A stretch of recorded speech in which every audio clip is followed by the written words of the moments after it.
back. Here we are. Diametric convergence. Went on a bit of a hiatus there, didn't we? Yeah. A little bit of a hiatus, Andrew, but we're back full, regenerated. Had a little bit of a hiatus because we found out my mom passed away a couple days after we recorded this episode. She died of natural causes, supposedly, in a time of crazy pandemic and wild viruses out there. Somehow she beat all of that and just died of natural causes. But we'll keep looking into it and make sure we figure out exactly how. And it's a terrible tragedy. She was 60 years old and a beautiful mother, a beautiful person, and one of my best friends. Yeah, very sorry when I heard this, and my heart definitely breaks for you and your family. But I was glad we got to see all you guys in person finally. I mean, after a long time. So we're always here for you, and yeah, we just needed some time to kind of recollect and refresh. But yeah, we are back. We are previewing right now this episode we got coming up for you that, like Brandon mentioned, did record a while ago. This is actually going to feature our friends who make up the band Debutants. They are I guess, Indiana grass type music. It's a kind of I would call it like bluegrass fusion, more like stuff like that. They kind of do a little bit of everything, but they are here in Fort Wayne, and they are pretty awesome. Yeah, they say, I think Indiana Newgrass. Is that what they say? Is that what it is? Yeah. But just to retract back a little bit, I just want to thank everyone that reached out and sent the love for my mom. And we had a beautiful celebration of her life in Michigan. Got together with some old family that we needed to get together with, and trying to reconnect in that way. And I really realized that when people say safer at home, you're definitely safer to a point, but being alone, I think everyone needs people around them. So that statement kind of stopped me from traveling or doing anything in this crazy times, and I think it stopped a lot of people. But I think being around people can save lives sometimes. Right. Well, I mean, there's no other saying that says safety in numbers too. So exactly. I mean, depends. It's all situational. Yeah. But yeah, I agree. People definitely need to be around other people. Yeah. It's just human nature. We're social beings. So yeah, hug your mom, love your mom. Yep. Always tell her. Yep. The ones you love, let them know it. If you don't think they do, or even if you know they do, let them know it. Absolutely. But it's a new day. I'm staying positive, keeping my head up, and I just want to thank the Debutants for being on, and we would love to. We love this conversation. We talked about so much, from reggae to bluegrass. So it's a good one. Yeah, we talked. I mean, this was one of the more fun ones because we've known Lynn and John for a while, and that's always a good dynamic because we just talk about everything, catch up a little bit, and kind of just see how their stuff is going, like their plans and all things, like pretty much all things Debutantes, and the stuff that surrounds it and comes out of that stuff. So yeah, definitely a really great conversation. I think will be enjoyable for everybody here, especially their fans and people who want to get to know them a little bit better. Yeah. The debut of the Debutantes. Yep. We got it here. Diametric convergence, first time. So we'll actually just kind of step aside, let you check it out, and we will see you on the other side of it. No, yeah, we'll keep it cool. We'll keep it good. It's always a good question in case there's, only 2 people have actually filled it out, I think. Nice. Yeah. Yeah, I see. but better to know than not know, and like Mhm. bring it up in the middle. They get all pissed and like storm off. Yeah. For sure. Yeah, I it's mean, it'd make for an interesting podcast, but I mean, Or it's Well, like yeah. a safe word. If Yeah. you get sick of talking to them, then you just bring it up and they're done. Right. Yeah. Oh, Yeah. there's my out. Yeah, No, get a nice got it. Oh, exit yeah. strategy. Good point. I didn't think of that one. yeah. That's what we can start using that question for. It's all right. Now we know what to bring up when we're done with you. Dude, literally, they hand you their kryptonite. Debutantes. Debutantes. Tell that to their worst enemy. Yeah. Debutantes. All right. Debutantes. Mm-hmm. All right. And not the. Debutuncles. Not The. the. Not the. Not No the. Not the mama. We're not really a the band. We've gotten comfortable with it lately, just because it happens so much. But We know. we get I the we get the a lot. Oh, that's good for the. That's good for the podcast then. Yeah. Yeah. I won't mess it up. We also get debutantes or with Yeah, we got debutantes recently. That was pretty funny. Oh, see, and now they're just messing up because that's not the word. Like that's a whole different like definition for that word with the es. Yeah, that's the feminine. Yeah, Yeah, we It's like- looked that up. Oh yeah. Oh, Most people only know that one. I mean, I'm pretty sure I only really knew that one. Like you hear of debutantes, like dashing debutante. You think of like a lady in a dress, but yeah. there is a masculine version, and it doesn't have the e. Who cares? Yeah, we Maybe swear. maybe we'll add it there's a someday. masculine version. When we tour in Europe, we'll add the e.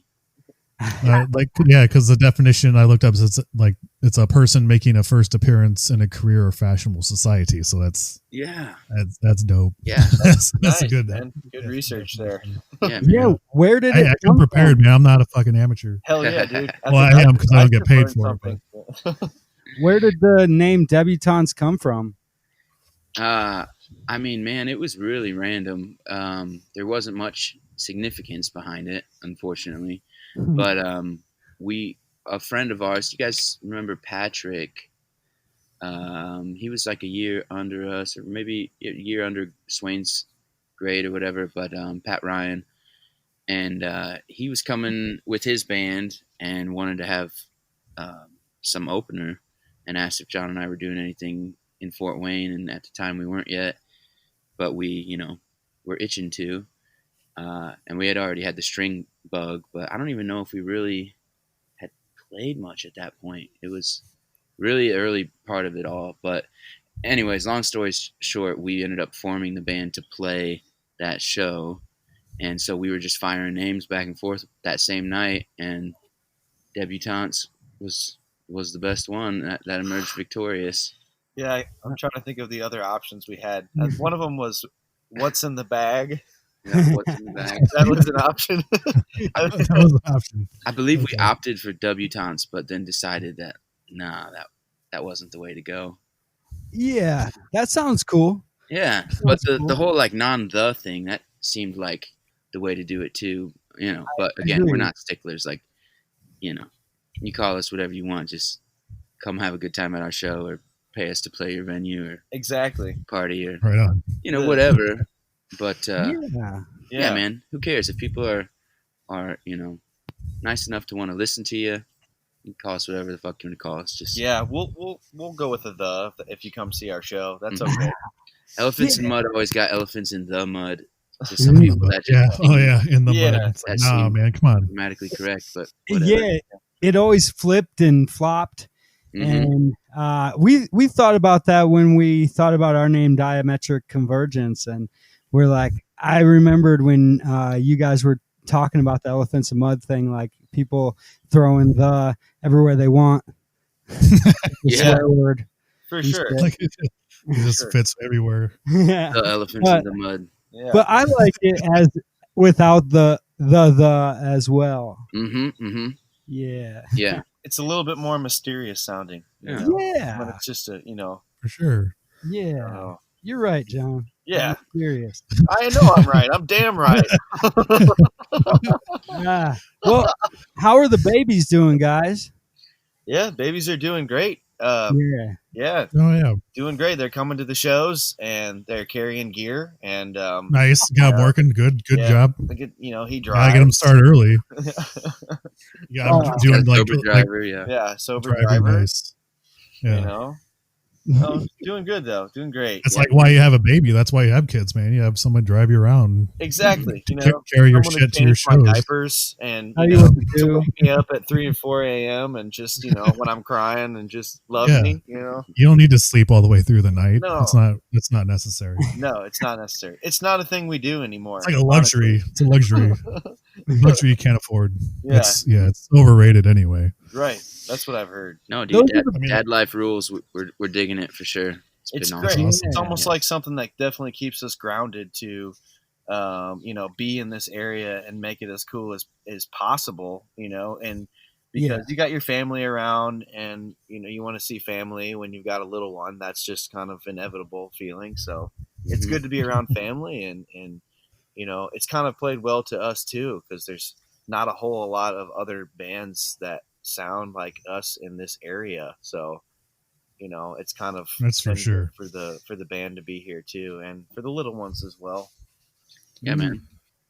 I could definitely use more like strings and bluegrass type music in Indiana, and especially in Fort Wayne. Like there's just You don't have to drive too far to find it, but here in Fort Wayne, I guess, plus with the whole jam thing too, so Yeah, there were string bands, but they weren't really in that like jam grassy kind of vibe. right. Kind of bringing that world a little more traditional, a little more cleaner. But yeah, it's lended itself really nice. I feel like the string music to the family life, because the shows tend to be more all ages and more like, bring a blanket, hang out, and a lot more family style, which is really cool because you have different ambitions when you're doing different things with life and music. And right now, our aim is to be with family and friends and do the good stuff. And like with all the lessons we've learned doing this shit long enough now, like try to avoid the follies and pitfalls as much as possible and just have fun with it. And make it fit our lives instead of trying to force anything. So far that's been a pretty golden formula. Like it's been laying into place like it's meant to be. So absolutely, we're gonna keep riding it. Yeah. Oh yeah. So did you guys just came together this year? Is that right, or is it? Yeah, we just came up past a year in March or April, probably. Okay. Yeah, it's like because it's right before. Oh, that's right. Yeah. It's right before. So I'm trying to get my timeline straight, but yeah, that's right. It was probably March, I think, was that show we were talking about. Yep. So this year kind of fucked with your shit then, right? Like just like in terms of having to scale back on your live shows. Oh yeah. Yeah, sure. definitely. Like people having to like not be, especially for the first, since your anniversary. But maybe I haven't, been paying as much attention. I will follow you guys on Facebook and I see all the stuff going on. Are you doing any kind of like studio stuff, or is there plans for that? Do you have anything like that out there? Yeah, there's definitely plans. There's always been plans. But it hasn't come to fruition yet. It will. And we talk about it, it's like kind of a blessing that it hasn't yet, because we would already be, the band's grown so much, and like with members and just different stuff, it really has been on such a like exponential rise, I feel like with the sound and what we're trying to play and different stuff, that if we would have recorded something early on, we wouldn't want to listen to it now, which is how it always is, but even more so than what you would expect.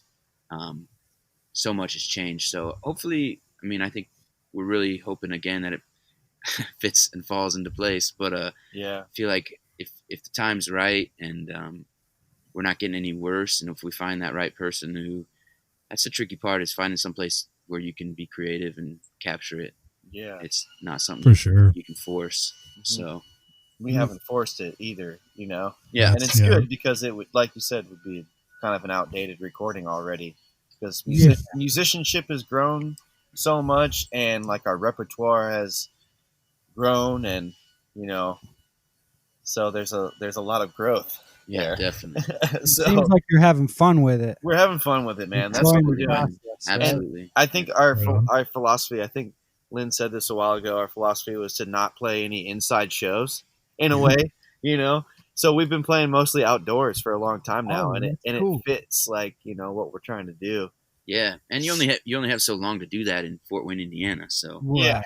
you got to soak it up. Our August is looking pretty good. I mean, compared to some places, man. I mean, this COVID stuff is so crazy because I have friends in Oregon that are like, "You're playing shows? Like, what the fuck? I can't imagine. Like, why Yeah. are you playing shows?" And I'm like, dude, first of all, like, these are shows in Indiana. They're not like if you know have a big show that it's gonna just be an insane amount of people, and it's a little smaller pool, Yep. but also Spread just out.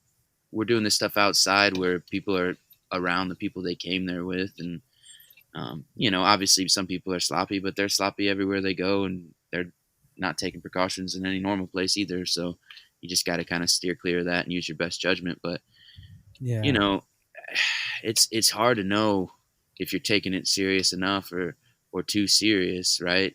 And so you you don't want to be foolish, but at the same time, you know, people you gotta do some living, and you have to live your life and be Yeah. happy, and that's really important to being healthy. People And people so need music, man. people absolutely need music, and we all need to play it.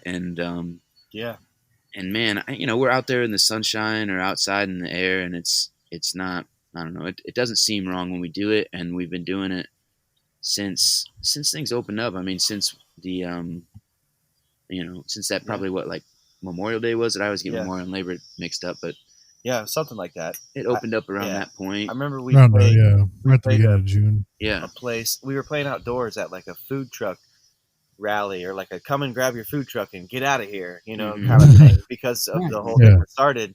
And it was really weird. That was like our first show back after taking a little break. And Yeah, the food truck carry out. yeah, so it was weird to see how people were reacting, like the people that did come out during that, and it ended up being like a really rainy day, and there was hardly anybody there, and people were like standing out in the field with masks on, like way far away at each other, just like awkwardly looking at each other with side eyes, like, how do we interact with people? Like, Yeah. it was when the it was fear was so very weird. fresh, Yeah. Right. when the fear was very fresh, and we were in the honeymoon stage of fear, like with it all, and Yeah. and like Lynn said, we've been playing a lot, like, since then, and I look at other bands that I love and the other bands here in town, and it seems like nobody else was really playing when we were, and it was exactly like that. Like, are we taking this serious enough? Should we be doing this? But I think I would have gone crazy if we wouldn't have, and I think other people were going crazy too, not having music, to Mhm. be excited about. So, Mhm. Mhm. I was excited every week. I know you guys started doing the live streams, and then you had to separate. And then John, I think you continued. I don't know if you did, Lynn, but I was excited every time I saw one of those, and I was just excited that people were still inspired to do great things, and you know, yeah, It really share turns the their pages. gifts. I feel like turns the pages on an era. I mean, Well, it helps like keep normalcy in like abnormal times. So yeah, and I mean everything changes. Everything, and sometimes en masse. You have those moments of the ones we've lived through. I feel like are like maybe the millennium or at least 9/11, I guess, and then fuck, man. I mean, probably this is the next big one. It's like yeah. Do you remember where you were when JFK was shot? Kind of. and so much changes, and that changes for everybody, but obviously artists and musicians. But you know, hopefully, there's always opportunity where there is obstacles, and yeah, man. I mean, it all just comes down to doing what makes you happy and what you're passionate about, and lining all that up. And if we all do that, this wouldn't be a bad place. yeah. Yeah. I mean, that's why I love like Elephants in Mud and where that name came from. And you guys were part of that, but like draw yourself out of evil like an elephant sunk in mud. I think you're still living that life with a new Hell yeah, band, man. of course, but you guys are rocking it nonetheless. Hell yeah, man. Hell yeah, dude. Well, Elephants in Mud is never dead. So Oh no. No, I think it's some of the best times that we've all had, you know, man, in the absolutely. past. So very formative times that yeah, we're all grateful for. So, Wow. but just like anything, man, it's like bands are. Someone described it once as like, or maybe it was some other thing they applied to. But anyways, it's like they're the upfront thing that you can point at, but it's always symbolic of like a scene. It's always symbolic of a group or like something more. And Elephants Mud was definitely that, and definitely helped me realize that. And the band is just like the mushroom that pops up, but underneath you got that whole mycelium network of all the scene that is that that kind of that time and that place. And it just happened to be a time when a lot of us in town were super bored and young and had a lot of money and free time to blow. And we did it together, and we had as much fun as we could.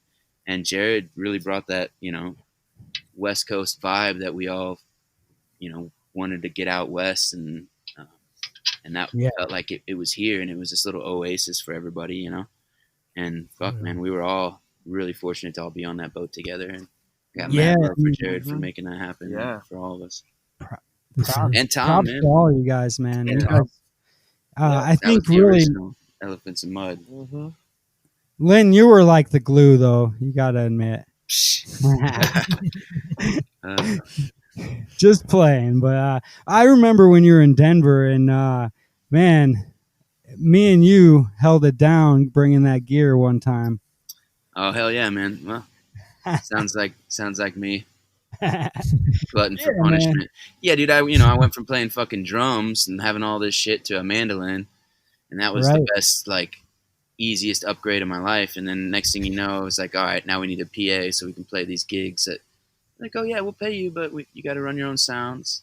So now it's like we got the PA and we got all this other stuff. It's like, then I want to bring drums because I want to get drums in this project, but only the car's only so big, man. You can only fit so much shit in there at the end of the day. Lynn brings the PA to the gig, so don't be fooled. He still has a lot of gear, like a drum set. It's just you're glutton for punishment, man. That's a good point, John. He's still doing it. Yeah. Still doing it. You kind of pulled your own version of Dave Grohl there. Went from the back to the front. I believe that's how you're supposed to. We wipe, still keep too. the mandolin in the back. So. Yeah, it's good advice for a lot of different situations. Yeah. Although, wait, no, I think that's. Yeah, backwards. I might have said that wrong. I didn't really think on it too much. I just kind of jumped on the joke. But you want to reverse Dave Grohl that way. Yeah. There you go. Front to back. That's over my head, guys. Over my head. Oh god. Like, so what's that been like though? Like the difference there, like, as opposed to like sitting in the back, nailing on your rhythms, like you're up front, like singing and being like kind of the focal point almost. I mean, by default when you're up front like that. Yeah. How's that been? It's been different. It definitely was nerve-wracking at first, but it kind of lost its scare pretty early, I feel like. And the singing thing is just, I'm pretty obsessive about listening to like recordings and shit. Like I'll always ask Becca, my wife, did you get any video, blah blah blah. And most of the time I obviously want her to just enjoy the show, and now she has a 1-year-old that is a wild man, so she's lucky if she can just like be standing at the end of the night after chasing him and entertaining him as he's trying to climb on stage and join the party. But anyways, after listening to enough videos where I was like, all right, I don't sound like a total asshole, like might as well like try to belt it and like get it out there and put some feeling in it. And John's one of the few people that I feel like my voice sounds good with, and so we've been doing this long enough that I started just screaming harmonies behind the drums and wasn't really ever worthy of a mic because I didn't commit to it. But once you commit, like sink or swim, man. You either want to start doing it or bail, I guess. But yeah, but I really enjoyed it. I liked singing, and I like singing with John and everybody else. Now we have 5 voices in the band, man, and things are getting really, really cool with the vocal stuff. Oh hell yeah! Nice. So awesome. Who all is in the band? We're all in the band, man. We're all in the band, Oh. man. No, I like that band. We're a family, man. shit. We're currently playing usually as a 6-piece, and obviously John and I, and then we have 2 fiddles sometimes if they're free and show up, and then we have a banjo, upright bass, and that's it. So yeah, guitar, mandolin, banjo, bass, and 2 fiddles at our biggest so far. Although we just played a little festival thing, and for the first time had a drummer playing with us, a really good drummer, and he just had a snare drum and some brushes. Man, it was real nice. It was tight. Yeah. Right on. So we almost wanted to extend him the invite right there, but we said, just wait. We already got 6 people. Well, Yeah. Yeah. Nice, dude. shout So- out to the rest of the band. Yeah, For man. sure. Yeah, for sure. So Yeah. we got Michael Newsom on the banjo. He's a really cool guy, and we totally, met him randomly. I mean, he actually was at the first show, come to find out, in the crowd. But I saw like a Instagram video of him playing banjo, and must have had enough friends or were somehow friends with him that saw this dude playing banjo. And in Fort Wayne, that's kind of a rare thing. Wow. And he was good, and so I was like, hey, you should come jam with us. And next thing you know, Michael's in the band, and that dude got better at the style and at the instrument than any of us, I feel like, in the band. 'Cause Yeah. John was already a badass, and I'm making my progress on mandolin, but Michael was just like, he took banjo, and just, you could tell he fell in love with it and did it all day, and really dove in. Absolutely. Yeah. He grabbed that thing and said, I'm taking it for a ride. And now in the middle of a song, all we have to do, if we're unsure of what to do, we just look back at Michael, and here comes this ripping banjo, and he's just killing it. And Yep. Yeah. Shout out to Michael, yeah, baby. shout out to Michael, definitely. And like Lynn said, he's definitely, gotten real into it and has gotten better and better and at his instrument. And it's a real joy to play with. And he's a beautiful human being too. If you meet him, he's a wonderful That's person. awesome. One of my favorite musicians is Bela Fleck, so I definitely love the banjo. Yeah, definitely, man. Yeah, Baylor's the shit. And then we started playing with Chandler Cashdollar, who's a young dude that actually John used to give lessons to. Yeah. Wow. When he was I think it was 12 or 13, I Whoa. gave him some guitar lessons, but now he's a killer musician, and he was our bass player from the get-go, really, from the first show on. Wow. Totally. But And- now, I mean, he was playing a lot of bass, I feel like, but maybe Yeah. not. He wasn't playing upright, I don't think, at all. no, Totally just started rocking he this upright. had an that he had. upright. Yeah, he had an upright bass just laying around his house just for the hell of it, and he just kind of picked it up when we kind of started this thing for fun, and he got really good on it too. Just over time of us playing so much and practicing and trying to come up with new songs, and and he really got good on the upright bass. It was cool to watch. So Yeah, baby. Chandler Cashdollar, and he's got a cool name. yeah, he's got Yeah. the coolest name. One of the coolest names I've ever heard. Yeah, absolutely. But he's a busy guy, and now we've got on the lineup, we've got Mr. Colin Taylor, who was a regular Fort Wayne badass, real badass, almost like rockabilly bassist, but he can play anything really, and he's a hell of a guy too. So Sorry if you can hear that mower. John's neighbors. yeah, mowing my their neighbor yard. just started to mow, so and we're sitting back in the picking parlor, so Oh, nice. But then I we love also the have cooking part. Miss Lauren Turco. Do you remember Lauren from Homestead? I do not, Yeah. no, okay, but I'm Well, sure she's a badass. Oh, definitely another beautiful soul, and Yeah. always from day one was someone who we envisioned doing this with, and she's a badass fiddle player. And then along the way too, we met another really really awesome fiddle player in town named Sean Hoffman, and it's cool what they bring to the table because Sean's more like your front porch folkier version of fiddle badass, and Lauren is, plays in the Philharmonic and is more your like, classical, but also no stranger to, a freaky good time and all the good stuff in life. And yeah, so she's just really cool to see what those guys do together with their playing, and to hear that grow too. So another thing that is nice and organic in the project that is, that resonates with people. People are always just like, yeah, you guys have a really cool energy to watch up there, just because it is really alive. It's not beaten to death, and we allow a lot of things to breathe and do what they do, while still having enough there that's like, all right, I'd want to sit through this. This isn't too sufferable. Yeah. Absolutely. Yeah. Again, It listening seems to like those videos for my reassurance that my wife takes. it seems like Thanks, you babe. feed off each other quite a bit. Oh yeah, definitely.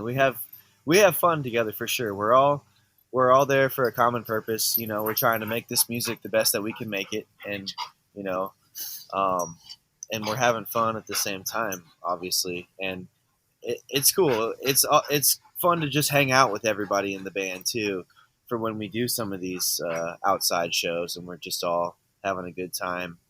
It really helps the music be, makes it better for sure.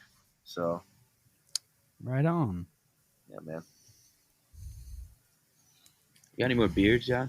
Beer? I think those are my last beers, dude. Shit. I know. Oh, man. Yeah. Living the high Andrew, life. you want to come over and bring some beer? Yeah. I got a couple of beers left I can share. All right, we're gonna put All right, the cool. laptop in the car and go to Andrew's house. You better Uber.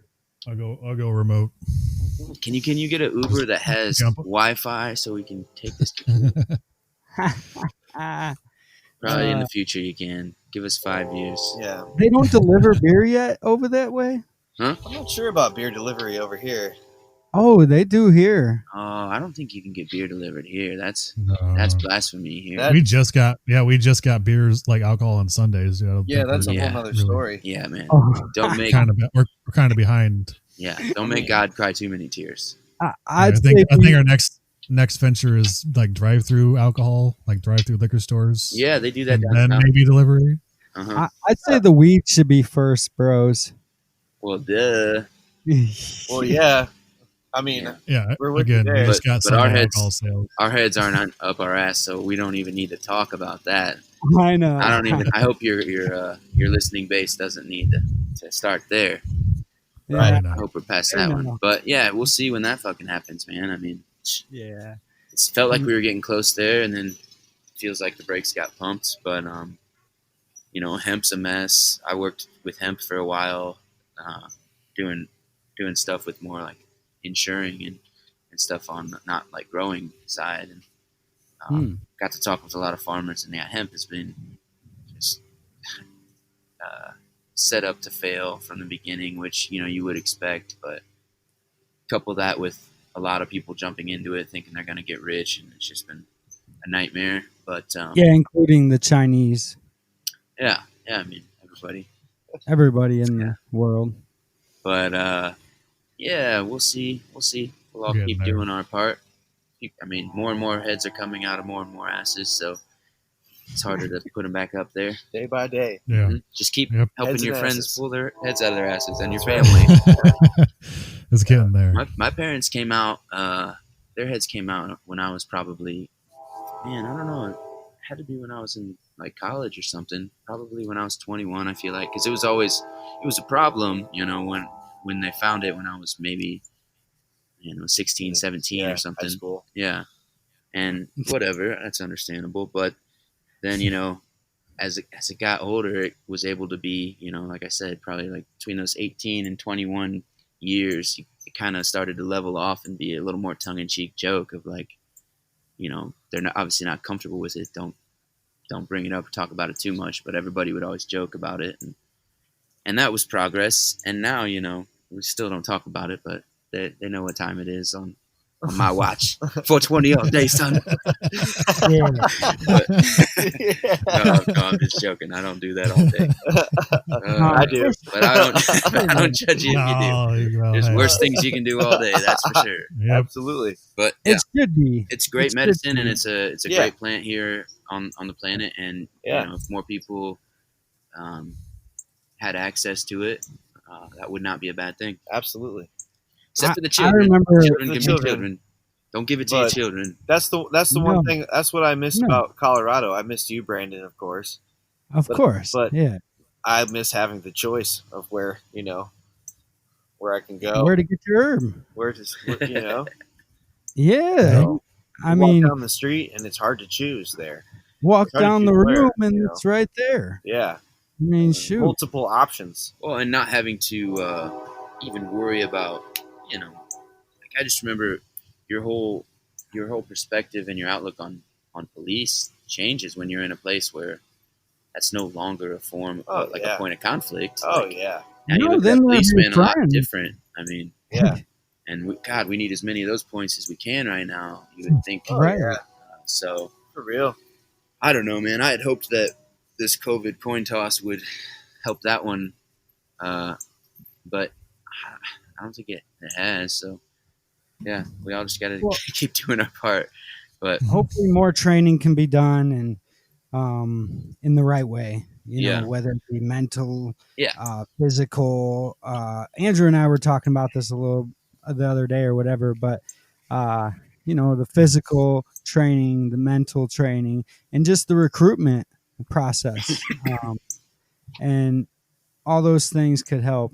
And maybe Indiana needs to look at what Colorado's doing, and they're putting money into schools, they're putting money into roads, they're putting money into parks, and people have not gone crazy yet.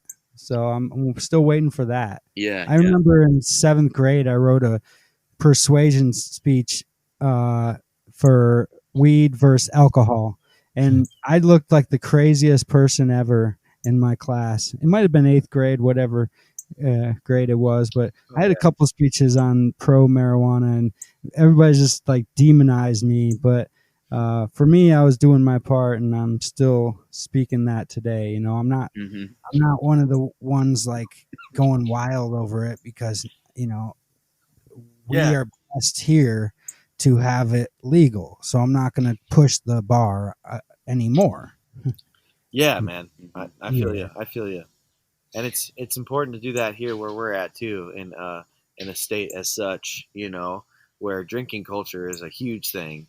Where I don't know, I was just talking with a friend today who's a real cool kid, and he's not a drinker at all, and he likes his herb, but he doesn't have many friends who don't indulge on a drunken time, so and it's I feel you. I'd like to read that persuasion paper. You still got that? A dispensary asked me to bring it to them one time, but I never was able to find it. It's probably still hanging on the fridge, bro. Shout out to my. You got an A+. If they find it. I give you an A+. Didn't, but man, I worked hard on that thing. And what my main point was back then, and I still believe this to the day, is that alcohol kills brain cells, and marijuana, it might put a black spot on the brain cells like your memory, but it's not necessarily killing them, at least if you eat it. Maybe if you're smoking it, it's a different story, but if you're eating it as opposed to drinking alcohol, obviously we know by now it's way better than alcohol for you, for the body. Right. Yeah, I feel you there, man. Absolutely. That's why I wake up every morning and I eat a sack of weed for breakfast. Sack of weeda? Yeah, you know it. Just shove those grind nuts down my throat. I just think it's funny that I can't stop coughing because I have something stuck in my throat. But it's why we're talking about weed this whole time. So people, right, yeah, something stuck in your throat, right? Gonna think so much. We're trying to eat nugs. That's why, man. Yeah, yeah, just that grass getting stuck in go weed though. We don't have to spend much time on weed. Yeah, go weed. Yeah, put them in the oven at 450 for 10 minutes. and then pull them out and you cut them in half and you eat them. Yeah, speaking in an echo chamber, so we get back to the band, I guess, because why we're all here. The debutantes, whoever they are, is who they are. They're with us now. What I want to know, because we talked about Elephants in Mud earlier, and that was kind of more on like the, I don't know, how would you describe that? I don't want to say, like, it was kind of had the reggae ska kind of influences in there, not really so much like specifically, but I mean, kind of more on that edge of the musical realm. And now you guys are more into on like the, you said jam grass, like bluegrass, more of the string stuff. So I guess why the transition was more than just trying to fill a void. Like that's just kind of something you've been feeling, wanting to go that direction, or how'd that come about? Yeah, I mean, I don't know. I feel like, sorry, man, I got something in my throat. I feel like we obviously all have a lot of different musical interests, and I know, obviously, Jared did with Elephants in Mud, and that was always in that vein. I feel like of kind of punk, in that you could just play whatever you were into, and I mean, it was rooted definitely in that kind of reggae groove and stuff, and reggae dub speed that up, like and then you got ska, and but at the end of the day, the different places that band went, kind of stayed true to that of just playing whatever you were into, and we definitely try to honor that spirit in Debutants. I think it's in our mission statement of a few genres and whatever else we want to play, because that's how it should be. That again speaks, I think, when you're playing what you want to play and pulling from whatever influences you want to. If it's amusing to you, that's number one. Yeah, absolutely. That's what I think about that. No, it's a fantastic genre. I think it's severely underrepresented in just like the music scene, like, because it's one of my favorite genres, just because of how, I don't know, just the way it's done, especially like just the pure string stuff. It just sounds really good. So I think that's awesome. Yeah, putting that style together. I think it just definitely needs more representation. Definitely. Yeah. And it's something that we've been into for a long time, and it never really came through in Elephants in Mud. I don't think we took it a lot of different places in that band for sure, Yeah. And that was a lot of fun. But I think it was around that time too that we were kind of dipping our finger in some bluegrass here and there, that fast Colorado bluegrass, and Right. and it wasn't around a whole lot, so it just kind of took a long time for it to come out, but that's what's happening now, and it's fun. It's a cool framework to work within, and a cool instrumentation to really work with, and try all sorts of different original songs and covers and see what works. And so it's really a lot of fun. There's a lot of options there musically, and everybody gets to shine a little bit in different ways, and there's plenty of beautiful vocal harmonies, which are always a strong point. So Yep. Well, and too, with the genre, it's like like reggae is to Elephants in Mud what bluegrass is to Debutantes. It's like it's the easy to put on label that when you see it, or the instrumentation or whatever, it's that's kind of what it is on the surface, but Sure, it's like the bass. you wouldn't ever want to really be called like a reggae band, as Elephants in Mud, and we wouldn't really want to be called a bluegrass band to certain people, if that's what we are, again, call it what you want, but that would limit you. Yeah, I mean, traditional bluegrass is far from what we are or are doing, right. Mainly because we can't, because those dudes are super shredders and came up a different way. Although it's crazy because we're in northern Indiana and bluegrass is born in Kentucky, so it shouldn't have been so damn far and hard to find a damn decent mandolin teacher in these parts, but here we are. What is it? And we didn't grow up with it too much, although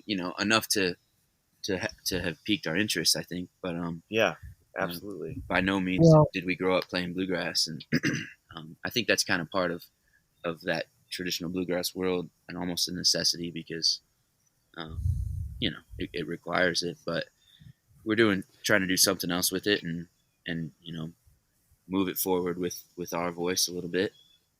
Right, but you still have kind of like the traditional like bluegrass like lineup though, like with the upright bass and the Yeah, banjo, guitar, mandolin. instrumentation But would probably be but it's that. also Yeah. you can kind of you can kind of incorporate other styles into it. So I mean, Hmm. it's kind of like more like a jumping off point rather than what Right. you can be labeled as. Yeah, because if we Yeah. added a drummer, I mean that's blasphemy to some bluegrass guys. Yeah, You'd lose yeah. Yeah. you'd lose a chunk of your mhm. market. Yeah. Absolutely. March on your But that's okay. shows with like Not knives like torches and pitchforks. Yeah. Not if they hear our drummer.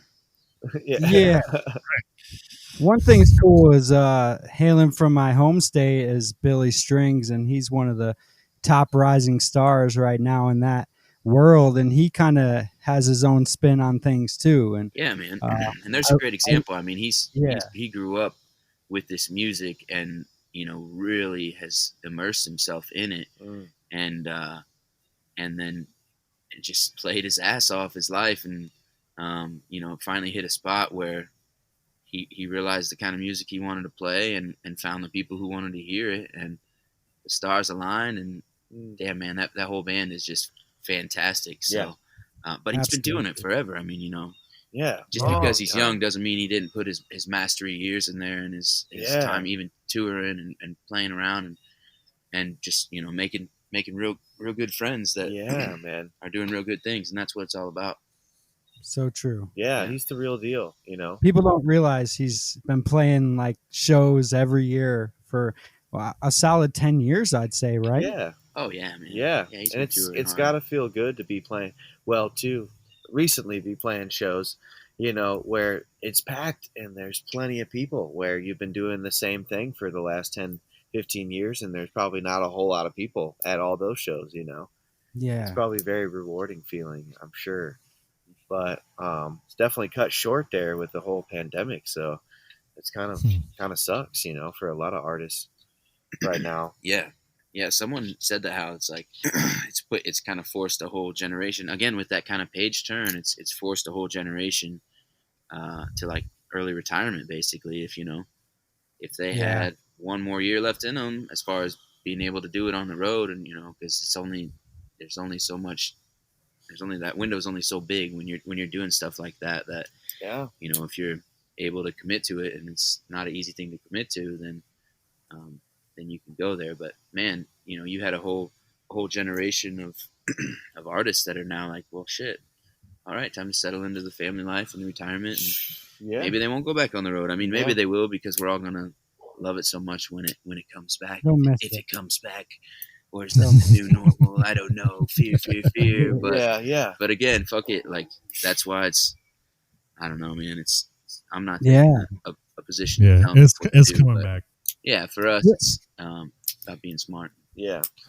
Billy Strings even played with like Jeff Austin, who shocked the world recently. And was he one of your influences, Lynn? And John? Yeah, man. Actually. Yeah, Yonder was definitely one of the first jamgrass bands that I was exposed to, and that plugged me into this music. And I remember Sunset, like I think it was Indy, maybe like Big Summer Classic or one of the White River like festivals or something like that, and it was a super hot day, and then the sun was setting, and I remember Jeff Austin was playing No Expectations on the mandolin, and it was just like breeze. It's like was the first time it was cool for the night, and I was like, damn, this is good stuff. Yeah, dude. And Yonder had a way of doing that to you, and making you an instant fan, even if you didn't know if you liked bluegrass. Oh yeah. That was the 100%. magic. That was the magic of it all. Jeff was a very magical. They're a gateway for a lot of people into the bluegrass world like that. Yeah. And then Jeff Austin band. I mean, was same for me. Amazing too. So yeah, that was a big loss and super sad. Yeah, agreed. And hopefully these musicians take care of themselves and don't get themselves in that situation. Yeah, man. Yeah, again, walking that line of risk and reward, and trying to be safe, but live your life. Take care of yourself Yeah. to be happy, be healthy. Yeah. Yeah, for sure. Scary stuff. So yeah, so are we gonna find anything we disagree on, man? And it's like we're like parallel. We have no disagreements on any of these that we need to converge on. We don't I wanted aim to choose. disagree. Okay, good. Yeah. Yeah, it's more of our friends and the people that we love are converging. Yeah, nice. That's what we kind of figured out. Yeah, I like Because that. at first we thought we would, but then we decided. And I'm speaking for myself here, and Andrew can have his. But we kind of decided that we're not going to force any disagreements. Yeah. And we're also not going to like hardcore talk about politics here. Oh yeah, that'd be a surefire way to find something. Yeah, because there's no reason to, instantly argue over that. We're trying to find things that we do come together on. Yeah, and elaborate that. Yeah, that's how you do exactly what that solution is. Is if we were finding stuff to agree on, and rather than finding stuff to disagree on. So yeah, I think that was a good decision. Well, it's been just kind of like you guys said. It's been more organic, just the way like we had an idea of going into it, what we wanted it to be, but then it kind of grew into something different, and it's more about highlighting our similarities than worrying about our differences. So, but we love the name. So. Yeah, we want to make sure people understand and more than likely like people have more in common than they have Yeah. Have you ever found an issue or an item that you diverged on that you there found your conflict, your juice? Or has that happened in the 11 episodes yet? Yeah, it has. Yes. Nice. Totally. I think just the one we just had with Jack. Man, I'm behind. Oh, it's all good. There's one. There's been a couple areas where we disagree, but we talk it out and say when we listen to each other. That's kind of the biggest part. Yeah, is actually listening to each other and listening to people who have different ideas, but not actually getting pissed off or hating these people because they have a different idea than yours. You got to learn who these people are, where they come from, and why they think the way they do, or why they have the opinions they have, and not like judge. Like my whole thing, I always like kind of keep in mind is like we don't need to be fighting about our differences. We need to be celebrating our similarities. Or not even that. We need to be we don't actually scratch that. We should be celebrating our differences. We should be like, because I think I mentioned this a couple episodes ago, and you guys should know this better than anybody we've had on so far, is that you don't get harmony by singing the same note. Right. Like, it doesn't work that way. Like you have to, there has to be that difference. There has to be those different levels for it to like be beautiful and for it to work together. Right. So yeah. That's what's more about that. It's more about coming together, and even with our differences and finding those commonalities. And it's a great question. Yeah. That's a great question, Lynn. Well, I'm just trying to stall time because John had to go run to get his dog because his dog got out. So I'm like, all right, what do we got here? It was a good. No, good. No, sure. No, yeah, that was good stuff for sure. So tell us, who are more? We just talked about Jeff Austin. Who are some of your other influences? Oh man, in that kind of vein, in that kind of what we're doing, maybe bluegrass kind of vein. In any realm. Yeah, I mean, yeah, any realm or currently what you got going on. Just say what inspirations right now. I think in that same vein was probably like musically, I'd say Green Sky Bluegrass was a super formative inspiration to me. Like coming back from out west, Yonder had this awesome festival. I mean, it wasn't theirs, but they were kind of, would always headline it, and it was pretty much their festival. But it's String Summit, Northwest String Summit, and that was our one like festival that we would definitely go to every year with some really good friends, and it was always super perfect. And that was definitely where I fell in love officially with string music and this jam grass, awesome stuff that's out there. And and then coming back, Green Sky was the Midwest outlet to that, and Michigan and Indiana especially, I feel like. So yeah, those guys, they had a festival around the time we came back and we went up to that, and it was just like, felt like, all right, cool, I can continue right where I left off. It hasn't been like lost or left behind. So yeah, Green Sky Bluegrass, those guys are amazing for inspiration into this kind of world that we're in now with string music. Oh yeah. But man, on mandolin, Chris Thiele, this dude is such an amazing musician. On just he tears it up. he just breathes it. You can tell he's just what band is he part done of? it his whole life and put in his mastery, but really tasty, and I like everything that guy does. Oh, they're breaking it. Billy Strings, mandolin player, Jared Walker, is absolutely incredible. And Mandolin Orange, I don't know if you guys have heard them, but a really cool duo out of North Carolina, and they're super awesome. Wow. Yeah, I never heard of so Chris Thiele, he plays like the band he's in, he has his own like he has like his own things, but I think he came up with Nickel Creek. Yeah. He was with them for a while. He still And does. I remember seeing them back in the day, but I wasn't a huge fan. I didn't know him from that. I definitely caught him from, pretty late in the game, obviously, from starting to play mandolin and looking for who's the baddest mother out there, and quickly found Chris Thiele. And, I'll have to look into him. Yeah, but man, I don't know. He's Other inspirations. That's definitely with him.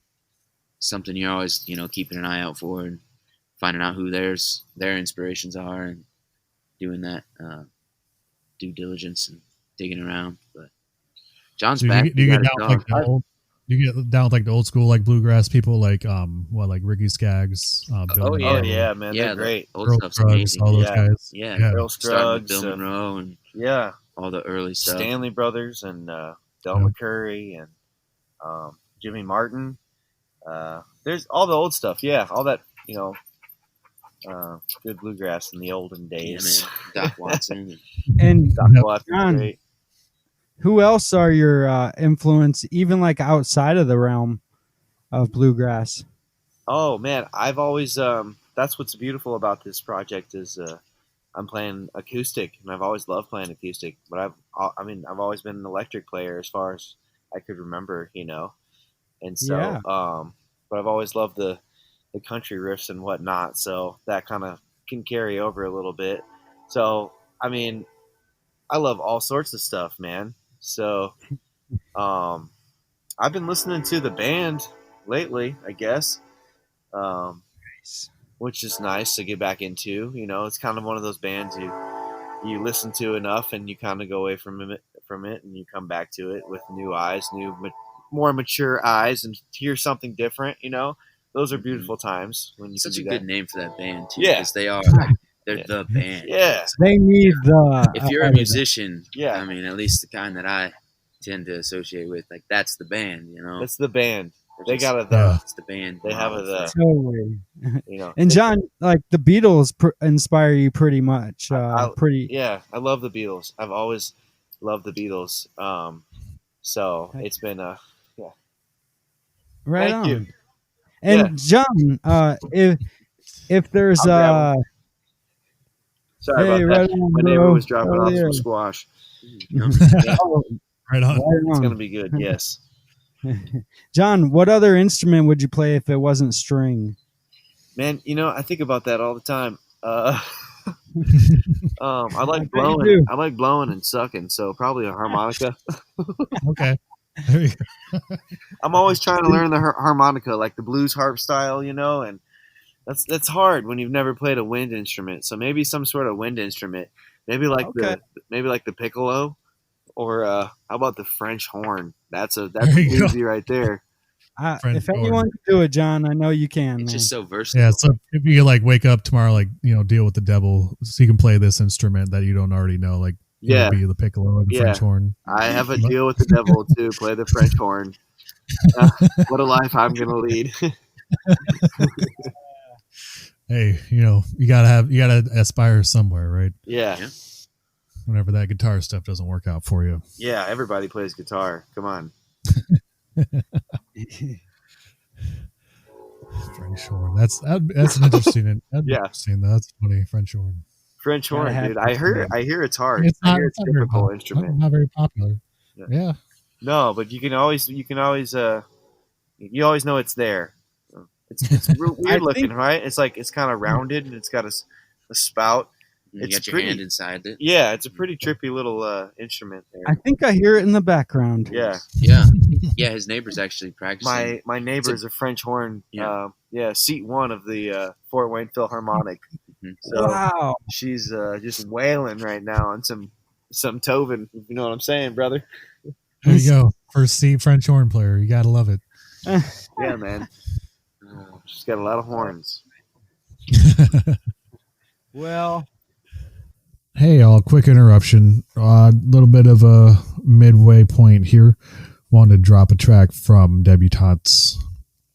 A nice little song they did in one of their Corn Tunes series earlier this year. A song called How Mountain Girls Can Love, which was originally done by the Stanley Brothers quite some time ago, but it is a classic in the genre, and they cover it beautifully. So take a listen. And if you like it, go ahead, find Debutantes on Facebook and check out all their other videos and their music. I think you're going to love it. We're enslaved to the music. We're going to do an old number now called How Mountain Girls Can Love. Starts off with the banjo.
whispered to me, I held you close. I'm hoping that this night will never end at all. Get down, boys, go back home, back to the girls you love. Treat them right, never wrong. How mountain girls can love. Take it. How mountain girls can love. How mountain girls can love.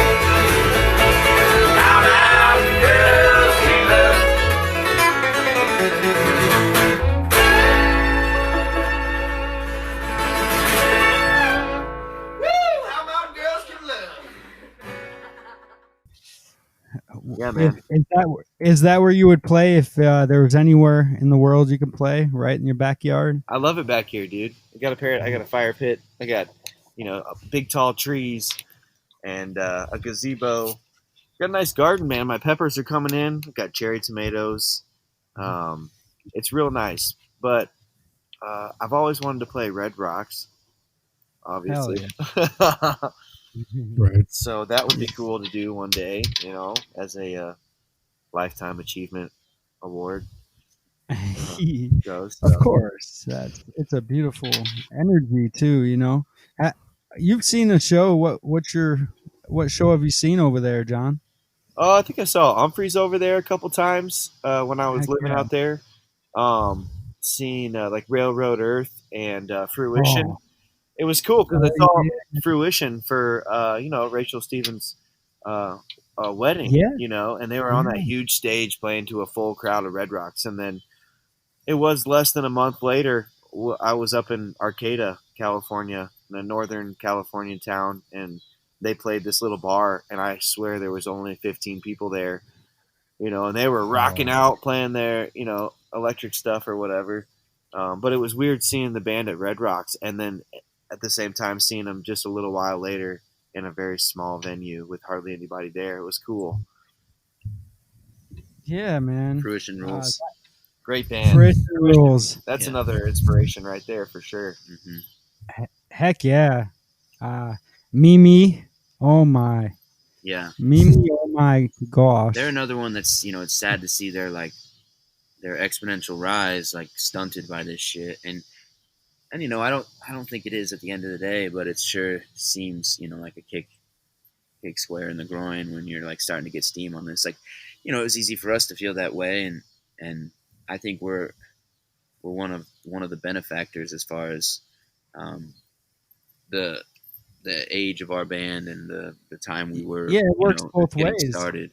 That we ended up getting more opportunity than if we would have been a few years older. We would have had obviously more tours and a lot more money and things on the line, as well as just you adjust to the money you're making, and some of these people that have been really putting in work and stuff it just really sucks. So it's easy for me to say that we just kind of play it safe and do what makes us happy, but the time that this band, the time we've been around, I think has been more of an opportunity than detrimental. But I really feel for these bands that were at that point of enjoying that rise. Kind of, it's time for a fresh start, a renewal, or just crazy stuff, man. Yeah, really crazy, real crazy. Not into it. Sure. Yeah, hard pass if I had my choice. Yeah. Here we are. But this is kind of creating the bonds. I think in these hard times, these are kind of creating our next 10 years. It's kind of forming our life in a way. These strong bonds that we're creating now. Yeah, man. And it's I hate to say it, but it almost makes just this weekend we played at Buck Lake Ranch, which is a place just about an hour north of us here in Indiana. It's a legendary place.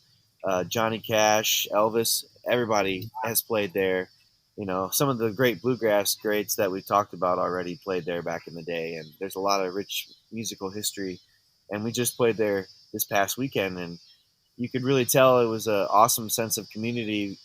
Everybody was trying to be as safe as possible, but still have a good time. And you could tell people have been wanting some live music and needing to have a good time for a while. So it was almost like a release, and felt like there was 10 times the extra amount of energy there for something like that, you know. And there wasn't a whole lot of us, but there was enough to where it felt like a real festival.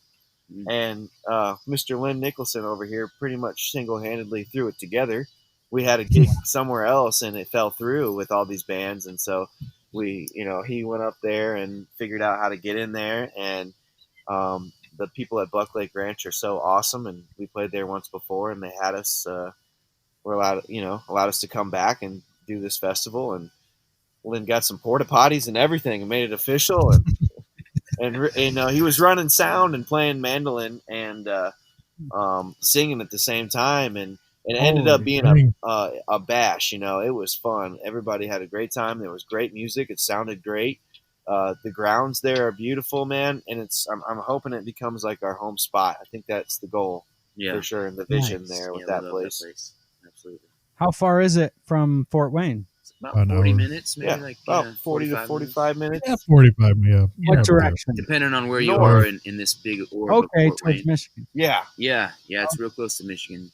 Oh, that's cool, man. Yeah. That's a perfect spot. Right up by Lake James and south of Lake James. Yeah, up in Lake Is that the Country lake up there? Yeah. Crooked Lakes. Oh, yeah. Would you say Buckwheat Zydeco? Huh? What? Buckwheat Zydeco, is that the place? No. No. I remember those guys. No, Buck Lake Ranch. Oh, okay. I'm sure Buckwheat Zydeco has played Buck Lake Ranch and had one buck of a time. Yeah. I bet. Lynn, where else would you play? What's your, what venue is calling you? Buck Lake Ranch. Currently, Ron from Buck Lake Ranch just called me earlier. We were talking about when you haven't played. I haven't been getting too many calls from venues. Well, actually, no, that's not true, but they're all around here. But I know what you're saying. The question, I'm just being a smartass. I know, yeah. My dream. If you could play any venue. Yeah, my dream venue. Yeah. Yeah. I mean, yeah. I never went to the Gorge. Mm. Yeah. I have a feeling that would be probably one of the greatest venues, and I hear that I hear it is. It's a beautiful So if venue. I had to press a button right now and do it, yeah, that would be awesome. But Okay. yeah, And String Summit, probably. oh man, Horning's Hideout, that shit, yeah, that Yeah, was. I heard Mornings. that was a place I definitely long Hideout, for. yep. Like peacocks String Summit's walking really, around. really Definitely the awesome. coolest festival I've still ever been to. Yeah. The String Summit. Absolutely, Really? Yeah, man. Yeah. Good. Love I'll have love to it. do it. Good stuff. It's really, really good vibe there. It's a really family-friendly festival, but doesn't stop people from having a really good time. And it's just done really right. And that was where I realized that this scene attracts a lot of really good people. Yeah. And that has definitely been reaffirmed with Debutants as far as the people that we're meeting, the gigs we're playing, and Yeah, man. and where it's taken us, which is cool because that's what it's all about. But so that place kind of helped me realize that of this music's power and appeal, and like the tribe that that goes to that, and Yeah. Yeah. Absolutely. Morningside out. Creating a family out Some- here. Creating a community. I look forward to returning. Someday we'll play it. Mark my words. Right. Well, if you ever want to take some work off your plate there, Lynn, I can run sound stuff, right? All right, man. I love it. That sounds great. That was my big lesson from this little mini day fest that we put on. Was next time. Now that I know how to do it and that it can be done, next time I'm delegating it, because I did not get to eat fucking dinner with my wife and son, and I barely got a beer. I was just there, a slave to the sound, and a willing one, and I was loving it. But it's just such a heavy task that, man, you need to delegate it. But man, it's not easy to find good sound. That's for sure. It can be rare, and it's hard too. Hard for a sound guy to know how a band wants to sound. Yeah. But And the speakers and all the elements. Right. So I've been around you guys quite a bit. As far totally. as almost like your unofficial. Oh yeah. outlet. Oh, we'll give you a shot, dude. We'll give you a shot. All right, I appreciate. We'll make it that. easy because we have like the whole thing on an iPad that you just, I can pull up the EQs and the effects and different stuff for you, and you just kind of dial us in. And main thing is knowing how we want to sound, So, Right? How do you want guys to practice have you and been all to a that, so show that's- yet, Joss? Nah, dude. I wish. Well, we got to come to a show got if you want to be our one tomorrow. sound guy, bro. we got one coming. You got to turn into application in person, motherfucker. I'm just joking. I can do that. Not I really, can but do yeah. that. yeah, no, Yeah, for man. sure. Definitely. I mean, Oh. that's part of it, but I'm pretty good at what I do. So Yeah, hell yeah, Nice, dude. very nice. We might have found our Well, sound guy on It's all this coming podcast. together. So Look at that. hey, we're bringing Morning people July. together. This as is long where as we you can come to converge. Morning's Hideout with us in 2 years. Yeah, morning All right. hideout. It is. Goals. We got goals. Hell yeah. So specifically, how do you want to sound? Awesome. Yeah, yeah, Amazing. yeah, Better than everybody else. as good as possible. yeah, man. Clean. Our sound. Britney Spears, Michael Jackson. Who do you want to sound like? Debutants. Man. Yeah, we want to sound like debutantes, but All right. it's hard to know like- because there's so many different influence within this whole thing, and we're by no means a traditional bluegrass band, but that's what you think you're going to hear when you see our instruments, and we do a lot of that stuff. It's fun, but so many influences coming together, so it's hard to know. It's hard to remember what the question was too. No, you answered it perfect. It was kind of just a squirrely question. Anyway. Yeah. I love it, man. You got it still. Nailed it. That's I that's feel some good good about skills. it. I feel good Yeah. about it. All right. Should be. You should feel All good. right. Cool. 9 out of 10, I'll give it. All right. Cool. 9 out of 10. A for effort. Huh? yeah. Yeah, that's pretty good. That's pretty good BSing skills. So Sweet, you did all sweet, right. man. Well, what You got a career in going ahead of you. Yeah, sometimes it But I works. think all- your music That's career the is. most important skill you need. Yeah, fake it till you make it, baby. Yeah, you don't really need to be good at music. Just like be able to bullshit your way through interviews. It's Yeah. fine. Yeah. Exactly. What Make was there ever like a aha moment for you all? Like you're up on stage and this is the best time of your life type of thing. Yeah, man. I've definitely had moments where, it all locks in real tight and everybody's doing their thing and you're trading off breaks real nice and, intros are happening, outros are happening, everything is seamless and that's always a goal. And so when you're hitting that and you're feeling good playing, it's like 1,000 fairies tickling your toes. I love that. Nice. That would be amazing. Make my big toe shoot up in my boot. Yeah, man. For It's just comedy, reaffirming the aha moment is seeing where it takes us and who we meet and who's jumping on board. It's really cool. Hell yeah, man. Yeah. Yeah, that's badass. That's what we do. It sounds fun. We ride that cosmic elevator to the top. Hell. We actually had a cosmic elevator in the Scarlet. Really? Yeah. Man. We were just talking about the last episode just a little bit. It's not out yet, but basically we had the Freakers Ball there and it was on Halloween and it was like kind of like a test with bicycles and stuff. Okay.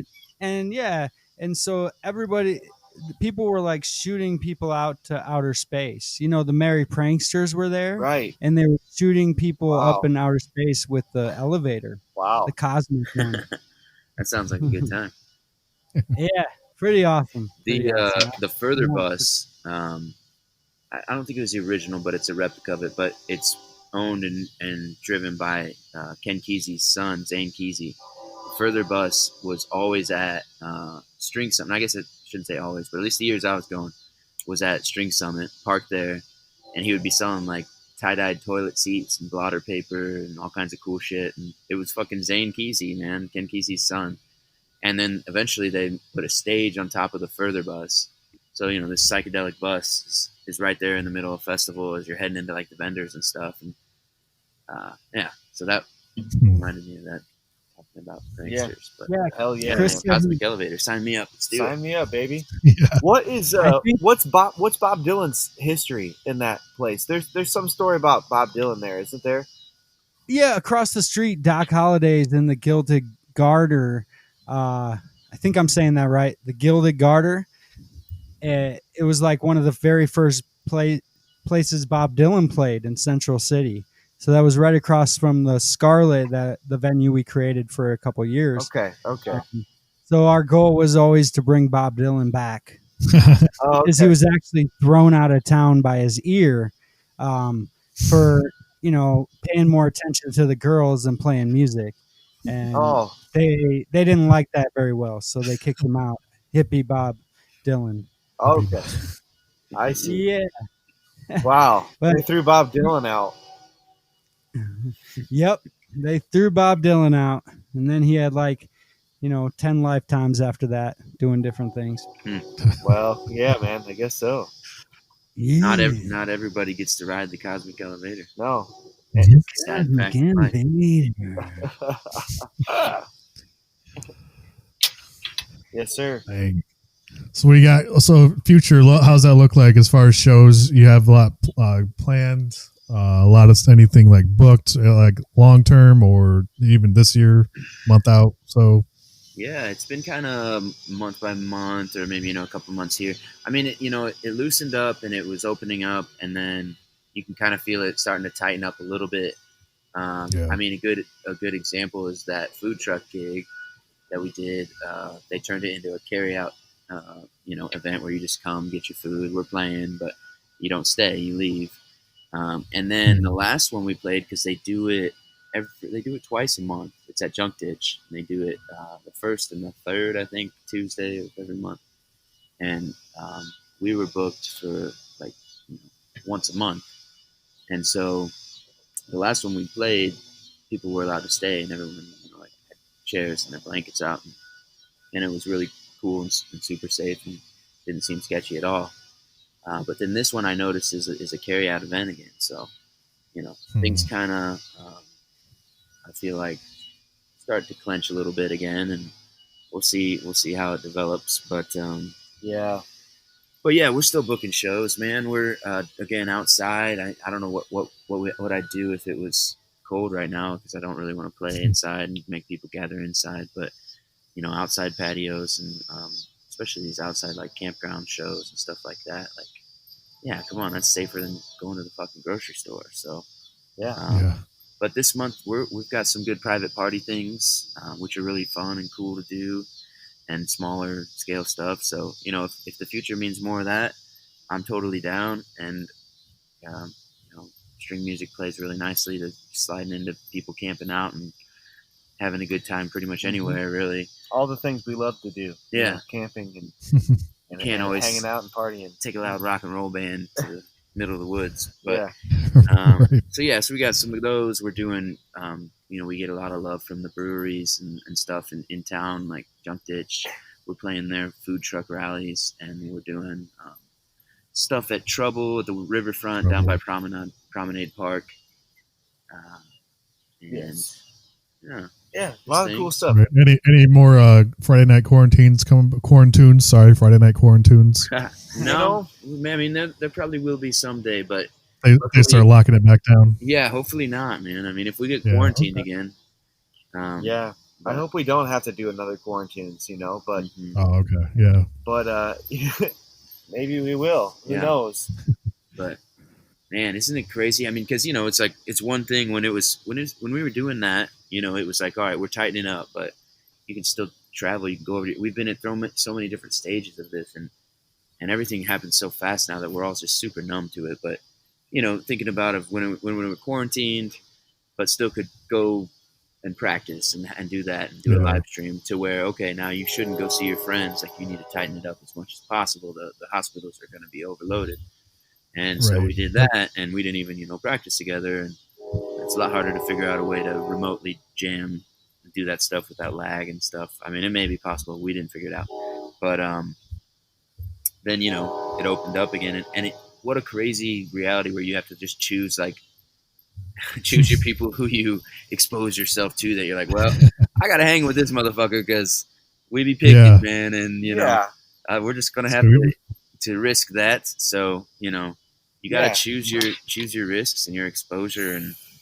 And now we're entering more realms of that. And, hopefully we can all be smart out there. But, it's people, again, just look for something to disagree on. So whether it's a fucking mask or a mandate or whatever, everyone's going to bicker about it on the fucking internet and, be assholes to each other. So hopefully we can navigate this and grow from it as a people instead of just detriment and decline. Yes. Yeah. Yeah. God willing. Yep. Bring the love, man. So we'll see. Yeah. We'll see, man.